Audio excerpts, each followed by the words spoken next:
The time has come to tell the masses that Jesus Christ.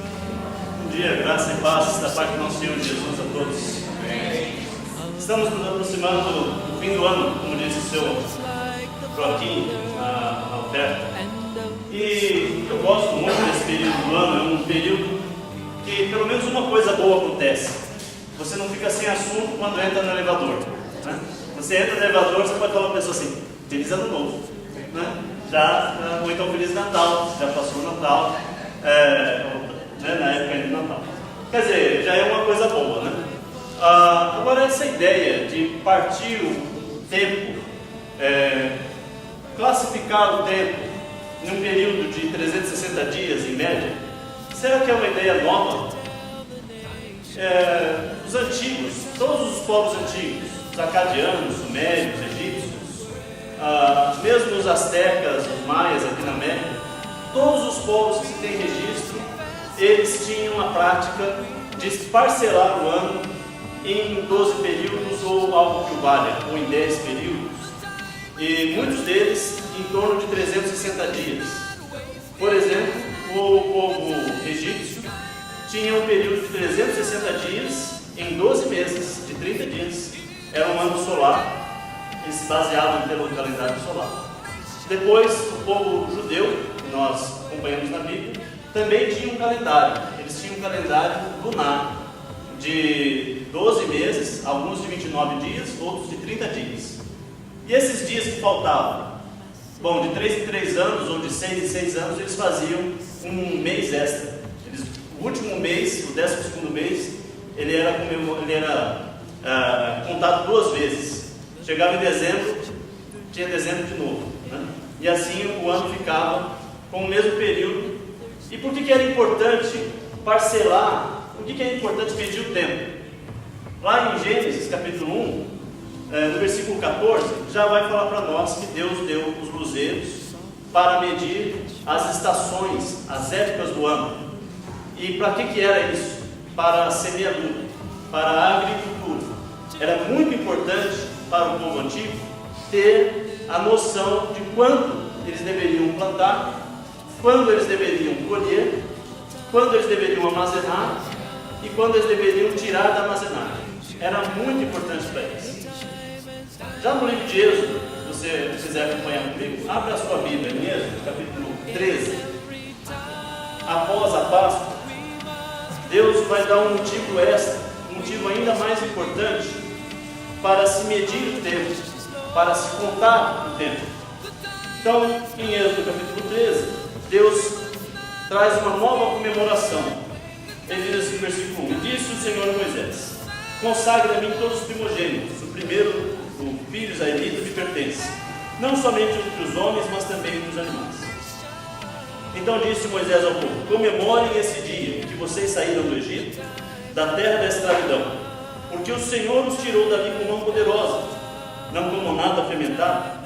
Neste dia do mês de Abib, vocês estão saindo, quando o Senhor os fizer entrar na terra dos cananeus, dos hititas, dos amorreus, dos heveus, dos jebuseus, terra que ele jurou aos seus antepassados que daria a vocês, terra onde manda leite e mel. Vocês deverão celebrar esta cerimônia neste mesmo mês. Durante 7 dias comam pão sem fermento, e no 7º dia façam uma festa dedicada ao Senhor. Comam pão sem fermento durante os 7 dias, não haja nada fermentado entre vocês, nem fermento algum dentro do seu território. Nesse dia, cada um dirá a seu filho: Assim faço pelo que o Senhor fez por mim, quando saí do Egito. Isto lhe será como sinal em sua mão e memorial em sua testa, para que a lei do Senhor esteja em seus lábios, porque o Senhor o tirou do Egito com mão poderosa. Cumpra esta determinação na época certa, de ano em ano. Então, todos os anos, eles tinham o primeiro mês do ano, que era o mês de Abib. Depois, no período pós-exílio, depois vão chamar de mês de Nisan, ou Nissan. Então, o primeiro mês judaico, qual era? Nissan. Nesse mês, eles celebravam o quê? A Páscoa. E o que era a Páscoa? Era a libertação de Deus, realizada neles com mão poderosa, tirando-os do Egito, que era a nação mais poderosa da época, efetuando uma grande libertação. Então o que eles faziam? Eles olhavam para o alto nesse mês e celebravam quem era Deus, adoravam a Deus, e adoravam a Deus e agradeciam a Deus. Eu acho que eu já falei sobre isso, né? Há uma distinção entre adoração e agradecimento. Nós adoramos a Deus por quem Ele é, e agradecemos a Deus, estamos gratos a Deus por tudo que Ele fez. Então, nesse mês de Nissan, nesse início do ano, o Ano Novo Judaico, o que eles comemoravam? A libertação de Israel das mãos do Egito. Nós que somos cristãos, não vamos comemorar a mesma coisa. Mas também nós não medimos o ano como eles medem, não usamos o calendário lunar. Também nós não temos o mês de Nissan, né? Então, o que acontece? Por que eu estou contando tudo isso? Porque nós herdamos o mesmo princípio. Qual é o princípio? Quando vai iniciar um ano, vamos usar essas duas razões. A primeira razão é a razão de que nós vamos semear, quando nós vamos semear, para o que nós queremos colher. A mesma razão que eles tinham, uma razão agrícola, mas nós vamos usar no sentido espiritual. O que você, meu irmão, tem semeado na sua vida espiritual? O que você, meu irmão, está semeando para a sua vida física, para seus relacionamentos? O que você está semeando na sua vida profissional? O que você está semeando na sua família? Como você tem se planejado? Então esse é um princípio importante que nós podemos aprender com os povos antigos e podemos ainda aprimorar, porque nós podemos aprender de Jesus, mais ainda, como é que vamos usar nosso tempo. Pega um copo de água.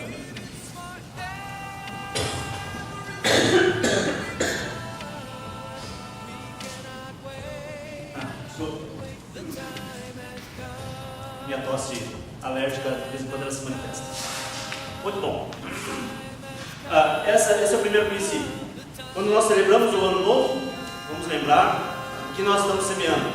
Quando vamos semear? O que vamos semear? Segundo ponto, vamos adorar a Deus. Vamos agradecer a Deus. Como o senhor Joaquim sugeriu, olhe esse ano que passou, 2014. Veja o quanto Deus tem realizado nas suas vidas. Há um hino que fala sobre as bênçãos dos céus. Conta as bênçãos.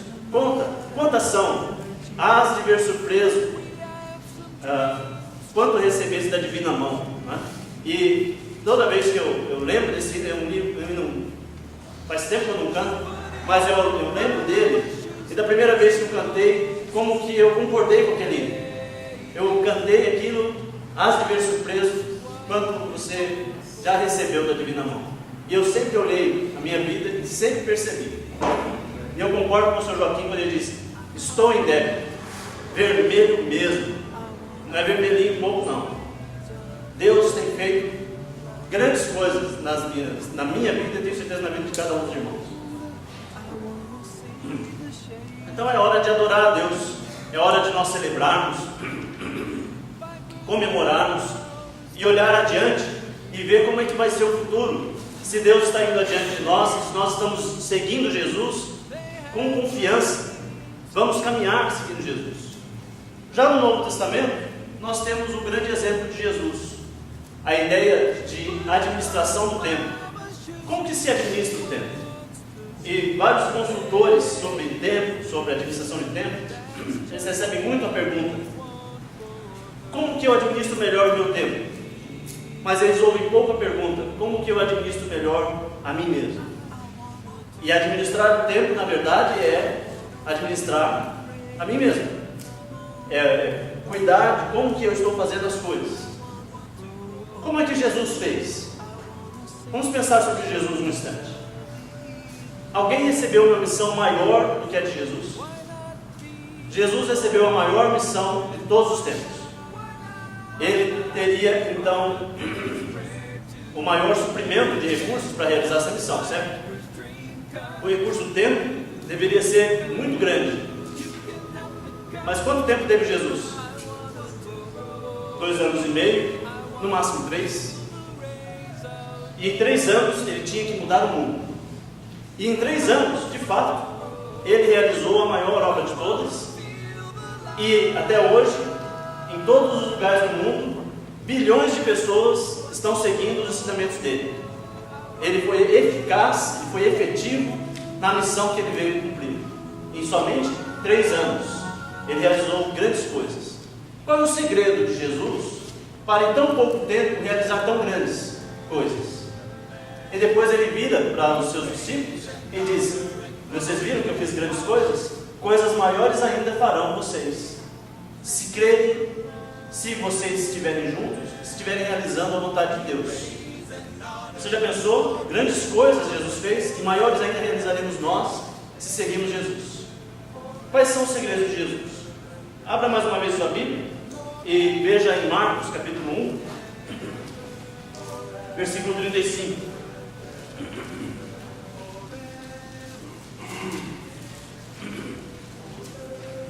Marcos capítulo 1, versículo 35.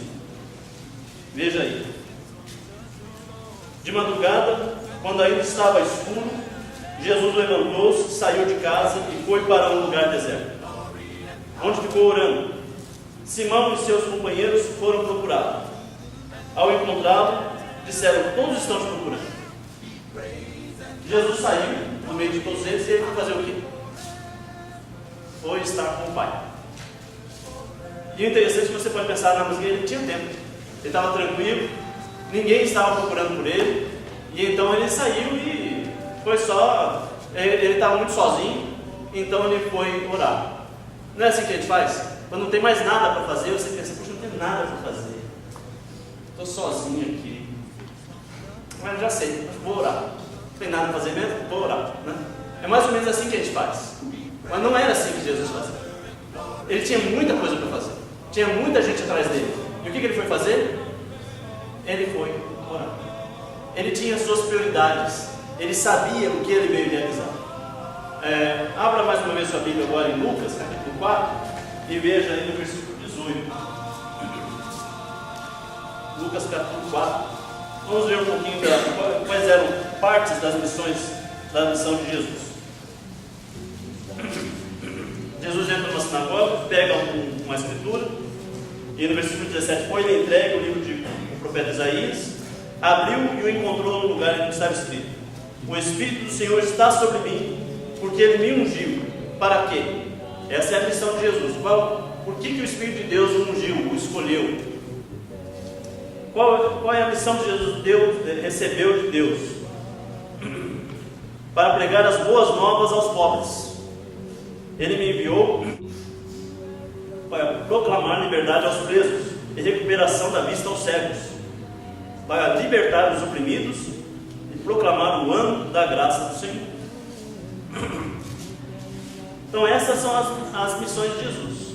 Ele tinha que libertar os cativos, recuperar a vista dos cegos, ele tinha que pregar as boas novas aos pobres, ele veio então finalmente libertar os oprimidos. Em outra passagem, Jesus vai falar em versículo 10, vai dizer que ele veio para buscar e salvar quem? O perdido. Lucas 19, versículo 10. Pois o Filho do Homem veio buscar e salvar o que estava perdido. Então essas são as grandes missões de Jesus. Mas de todas essas missões, de curar, de libertar, de pregar, qual é a principal missão de Jesus? É essa que aparece em Lucas 19: buscar e salvar o perdido. Como é que ele vai realizar isso? Através da sua entrega, através da sua morte na cruz. É assim que ele vai realizar. Por isso que nós lemos lá em João, no Evangelho de João, no finalzinho do Evangelho de João, você pode abrir também aí, Evangelho de João, no finalzinho do capítulo 19, quando Jesus vai entregar o Espírito, versículo 30, tendo-o provado, Jesus disse: está consumado. Com isso curvou a cabeça e entregou o Espírito. Aí você pode perguntar assim: mas espera aí, Jesus está falando, está consumado? Terminei o que eu vim realizar. Será que Jesus curou todos os leprosos que havia lá na Palestina? Será que ele curou todos os cegos que havia naquela região? Será que ele conseguiu pregar em todas as cidades daquele lugar? Será que Jesus então fez tudo o que ele tinha que fazer? Como é que ele diz está consumado? O que está consumado é a missão principal dele. O que está consumado é porque ele veio fazer uma coisa, e essa uma coisa foi o que ele fez. O que nós aprendemos então com Jesus é que ele aprendeu um segredo para você realizar as suas grandes missões. É o princípio de colocar em primeiro lugar o que é em primeiro lugar. Sabe como você administra isso? É quando você consegue separar o urgente do prioritário. Então, há as coisas que são prioritárias na sua vida e há coisas que são urgentes na sua vida. Há coisas que são urgentes e prioritárias. Há coisas que são prioritárias e não são urgentes. Há coisas que são nem urgentes nem prioritárias. Elas são terciárias e você pode fazer quando quiser. Então você pode separar na sua vida coisas assim, dessa forma. O que é prioritário? Uma última passagem que nós vamos ler é em Marcos, capítulo 8, versículo 31. Falei que a última passagem, mas talvez tenha mais um ou outro. Não se apegue a essa. Ele conversando com Pedro, com os seus discípulos, ele fala: então ele começou a ensinar, Marcos capítulo 8, versículo 31. Então ele começou a ensinar-lhes que era necessário que o Filho do Homem sofresse muitas coisas e fosse rejeitado pelos líderes religiosos, pelos chefes dos sacerdotes e pelos mestres da lei, fosse morto e 3 dias depois ressuscitasse. Ele falou claramente a esse respeito. Então Pedro, chamando-o à parte, começou a repreendê-lo. Pedro quis ensinar umas coisas para Jesus. Então Jesus, porém, voltou-se, olhou para os seus discípulos e repreendeu Pedro, dizendo: para trás de mim, Satanás. Você não pensa nas coisas de Deus, mas nas dos homens. Ele está ensinando Pedro que para você fazer bem as coisas, você precisa saber se você está pensando nas coisas de Deus ou nas coisas dos homens. Essa pergunta nós precisamos fazer sempre. Você está pensando nas coisas de Deus ou nas coisas dos homens? E então ele continua, no 34. Então ele chamou a multidão e os discípulos e disse: se alguém quiser acompanhar-me, negue-se a si mesmo, tome a sua cruz e siga-me. Pois quem quiser salvar a sua vida, a perderá. Mas quem perder a sua vida por minha causa e pelo Evangelho, a salvará. Pois quem adianta ao homem ganhar o mundo inteiro e perder a sua alma? Vocês percebem que é o mesmo princípio da prioridade? Porque tem coisas que são mais importantes. E tem que haver uma escala de valor na sua vida. Conta uma história que alguns jovens, em uma noite de baderna, tomaram umas e outras e pensaram: o que vamos fazer? E aí então eles têm uma ideia: vamos numa loja. E eles entraram numa grande loja de departamentos, mas parece uma loja do Walmart ou do Carrefour. Chegando lá, eles trocaram as etiquetas de preços. Então eles tiraram os preços das bananas e colocou nas televisões. Tirou os preços dos home theaters, dos aparelhos eletrônicos e colocou lá nos hortifruti, granjeiros. De modo que alguém poderia entrar no dia seguinte e comprar uma dúzia de TVs de 42 polegadas por R$3. E poderia comprar um home theater a R$4,50 por quilo. Ele ia ter que só pesar o home theater e pagar R$4,50. Por outro lado, ele teria que, para comprar um tantinho de cenoura, pagar R$1.500 a unidade. Então, quer dizer, o que aconteceu? Os valores ficaram invertidos. Você acha que quando as pessoas entrassem no dia seguinte, elas iriam perceber ou não aquela alteração? É claro, assim que a pessoa entrasse no dia seguinte, o gerente entrasse na loja, ele ia perceber que tem ali uma anomalia. O nosso mundo, Satanás fez isso. Ele chamou uma galera dele e falou: vamos alterar todos os valores da sociedade. Aquilo que não tem preço, a gente vai fazer de graça. Aquilo que é sem valor nenhum, vamos dar altíssimo valor. E as pessoas não perceberam. Elas não conseguem notar que as coisas mais valiosas da vida, elas estão dando de graça. E as coisas mais banais, elas estão dando sua vida por aqui. É assim que estão fazendo. assim que a sociedade está vivendo. E Jesus está nos chamando e dizendo: venham me seguir e façam a minha vontade, e vocês vão perceber que quando vocês tentarem ganhar a sua vida, vocês vão perder. Mas se vocês tentarem entregar a sua vida a mim, derem a sua vida por mim, então vocês vão ganhar. É assim que devemos viver, procurando os princípios, a vontade de Deus, que é assim que Jesus vivia. Ele dizia: importa fazer a vontade de Deus. Eu vim para cumprir a vontade de Deus. Eu não faço nada que meu Pai não mandou. Eu não digo nada que meu Pai não disse. Eu estou totalmente comprometido com o que o Pai tem a me ensinar. Como tem sido a nossa vida? Uma última história e eu quero fazer uma aplicação. Acho que até uma mensagem até curta hoje, né? Mas a ideia é que eu quero dar mais ênfase, mais tempo ao período de aplicarmos esses conceitos. Um professor, eu já usei essa metáfora aqui outras vezes. Se você já ouviu, que bom, já ouvi de novo, né? Se você não ouviu, aproveite, conheça hoje. Um professor pegou uma grande vasilha transparente e pegou várias pedras grandes e jogou lá dentro. E aí então elas atingiram ali o limiar daquele vasilhão. Então ele olhou para todos os seus alunos e perguntou: então, está cheio? E aí um aluno lá levantou: está cheio. Não cabe mais nenhuma pedra grande. Exatamente. Então ele pegou mais um balde de pedrisco e despejou ali, até que os pedriscos começaram a se enfronhar ali no meio das pedras grandes e ocuparam todo o espaço. E aí encheu até a borda. E aí ele perguntou novamente aos alunos: e agora, está cheio? E agora eles já estão mais velhados, estão mais espertos. Não está cheio ainda. Exatamente, não está cheio. Ele pegou ainda um balde de areia e jogou ali, e a areia completou o espaço. E ainda não estava cheio, porque ele pegou mais uma jarra de água e botou ali, e a água finalmente completou totalmente aquele balde. Qual é a moral da história? Se você não colocar as pedras grandes primeiro, não dá para colocar mais depois. Eu vi exatamente alguém fazendo esse exercício.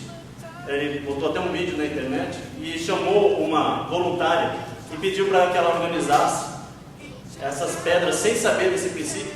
E ela tentou então colocar primeiro os pedriscos e depois colocar as pedras grandes, e ficou metade das pedras para fora.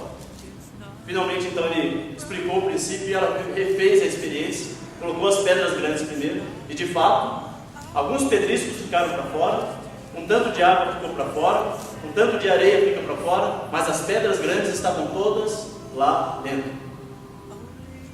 O que é o balde? O que é o recipiente? É esse ano que se inicia. Vai começar agora. Daqui a alguns dias, dia 1º, começa um ano. É a sua agenda, é o seu tempo. Quanto você tem de tempo? Você tem 365 dias. Se o ano que vem não for um ano bissexto, mas acho que não é, porque é ímpar, não pode ser bissexto. Então tem 365 dias. O que você vai fazer com esse tempo?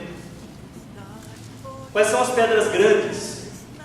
E eu quero sugerir para você algumas pedras grandes para você colocar nesse ano que se inicia. Pedras grandes. Pedras espirituais. Vamos lembrar daquele princípio que eu falei lá na introdução. Para que nós dividimos o ano em 12 meses? Para que nós celebramos o ano novo? Para a semeadura, para o princípio da semeadura. O que o livro de Gálatas nos diz? Gálatas capítulo 5 nos fala que aquilo que você semear, também sem falar. Aquele que planta vento, colhe tempestade. O princípio da semeadura não é só aquilo que você planta, você colhe. Você planta e colhe muito mais do que você plantou. Se plantou para o bem, parabéns. Se plantou para o mal, Deus pêsames. Você vai ter muito mais do que você plantou.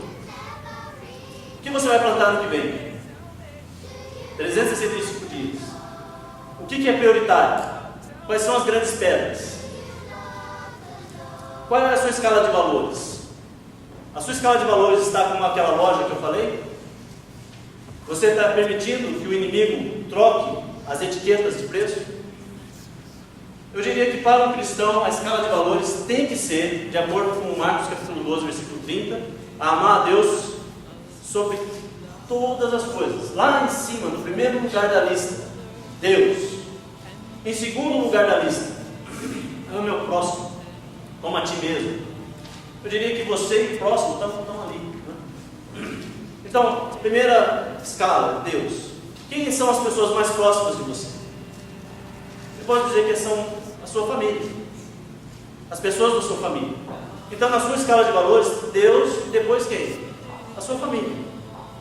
E a sua família, eu estou dizendo, é seu pai, sua mãe, se você é casado, sua esposa, seus filhos. E o resto? Então, o resto é parente. Família é esse núcleo que eu estou falando agora.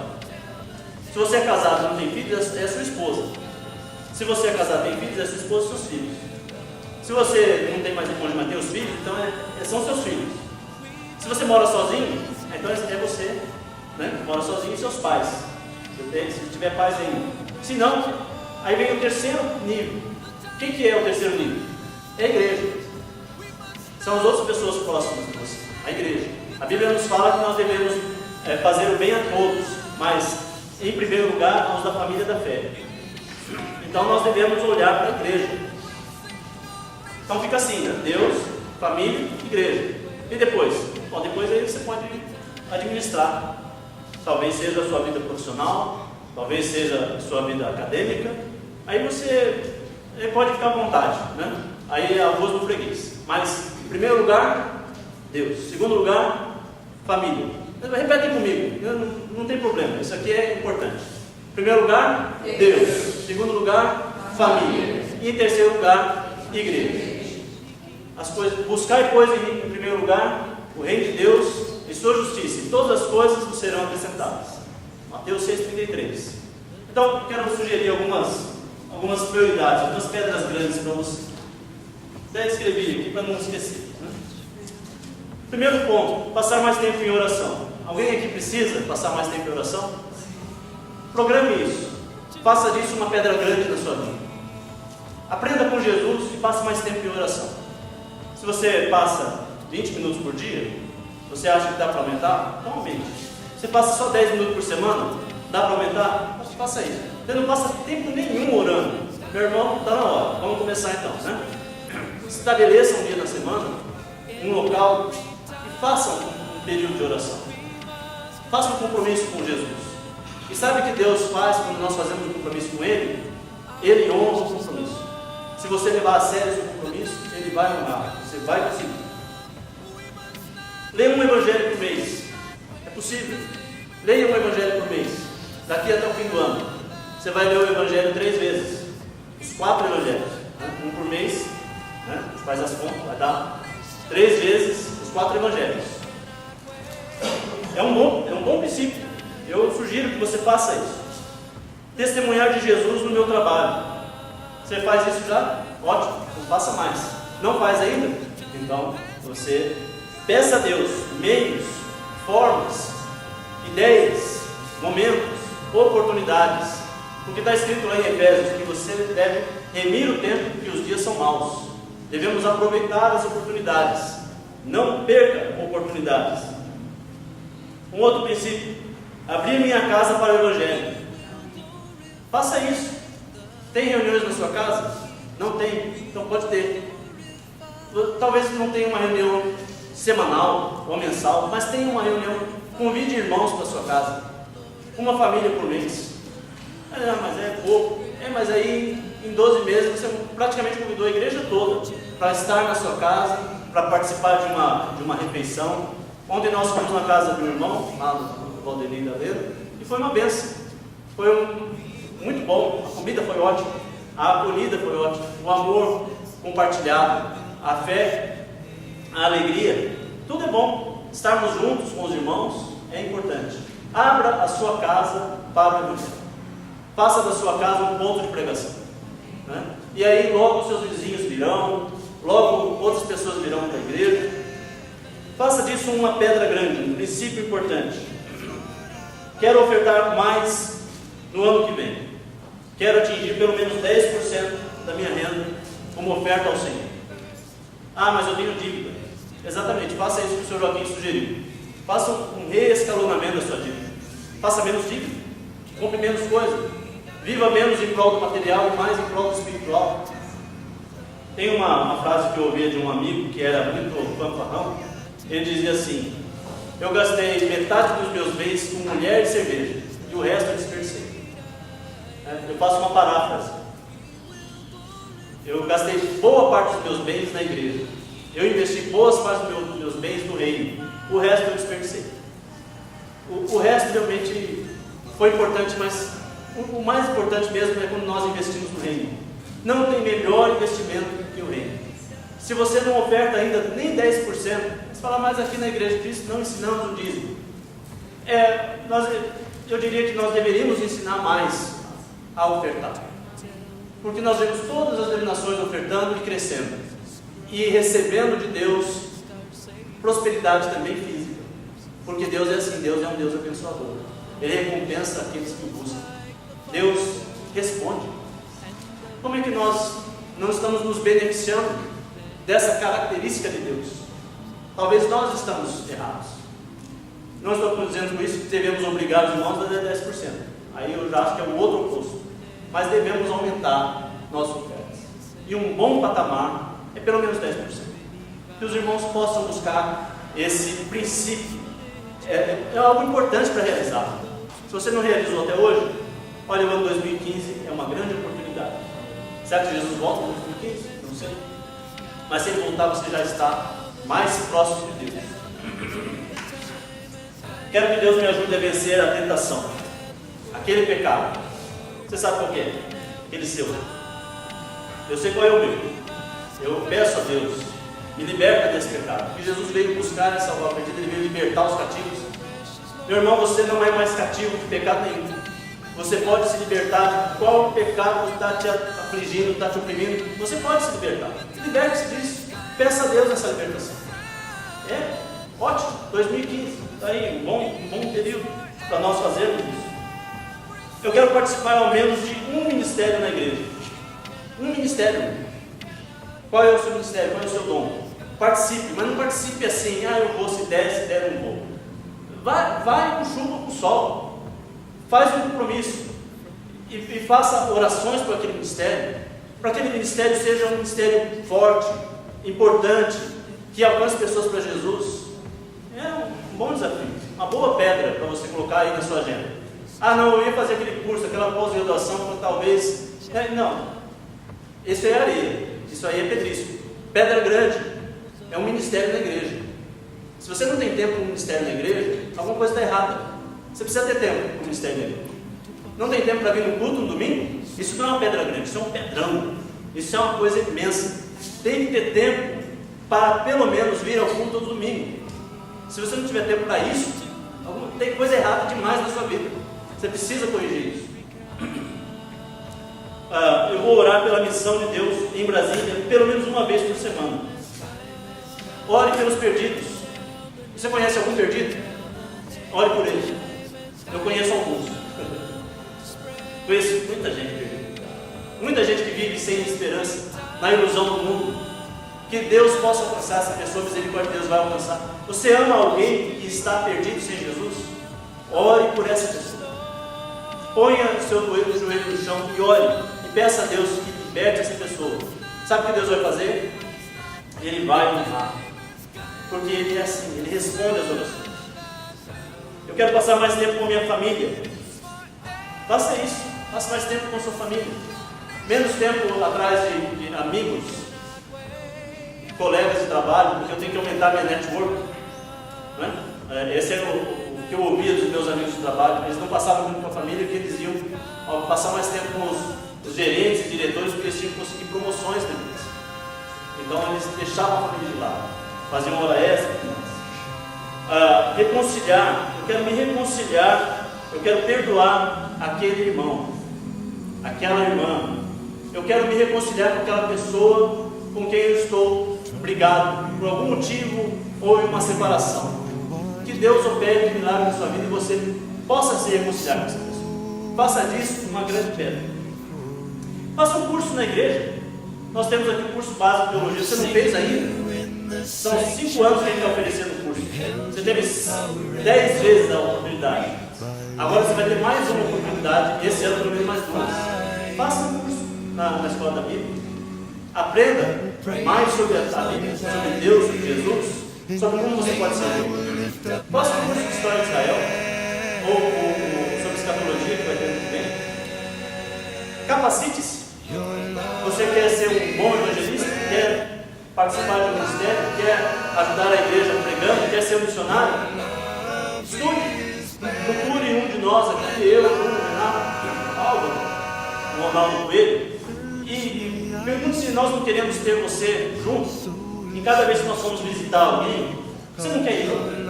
Você não quer saber como é que é uma reunião evangelística? Você não quer participar de um grupo de casa? Não quer passar um tempo orando com a gente? Quer marcar uma hora na semana e orar comigo? Eu quero. Se você quiser também, então te agenda. A gente faz junto isso. Vamos crescer juntos. Vamos fazer algo melhor, mais para Jesus, para o Rei. Olha quanta coisa. Eu podia fazer essa lista aqui, ó, e a gente ficar aqui até amanhã, mas não dá. Eu vou terminar com esse apelo. Se você sentiu um desses apelos, ouviu um deles, e quer fazer alguma coisa, estatisticamente diz o seguinte: se você faz alguma coisa na primeira hora, você ouviu, você aprendeu, você pegou aqui para você. Se você não aprendeu na primeira hora, só 10% do que você ouviu, você vai aprender. Então, se 10% do que eu falei ficar na sua cabeça hoje, eu vou ficar muito feliz. Que seja os 10% de colocar em primeiro lugar o reino de Deus e o seu reino. Que a sua vida esteja com as pedras grandes no lugar certo. E que as areias não tomem o lugar daquilo que Deus tem feito. Não deixe que o inimigo transforme a sua escala de valores. Não perca de vista o que é mais importante. Quero terminar com uma oração. Quero chamar a